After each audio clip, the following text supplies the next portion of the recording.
Start. आदरणीय जिला SP Shri Deshmane sir, Malegaon के additional SP Shri Bharati sir और सिटी डिवीज़न के डीवाईएसपी श्री संधू सर, इनके नेतृत्व में जो नशा मुक्ति गुटखा मुक्ति की ज़िले में जो मुहिम चल रही है, उसके अंतर्गत कल पवरवाड़ी पुलिस स्टेशन को एक अच्छी कामयाबी मिली।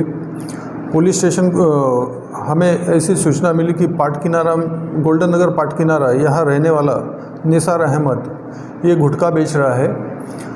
उसी वक्त मेरी टीम हवलदार राकेश उबाळे, निकम, सांगळे, शेलार, खैरनार, सचिन राठौड़, ये लोग स्पॉट पे गए तो वहाँ उनको स्विफ्ट डिज़ायर MH03F 2707 ये गाड़ी वहाँ मिली और उस गाड़ी की जब चेकिंग की तो उसमें तकरीबन 4,10,185 रुपये का गुटखा बरामद किया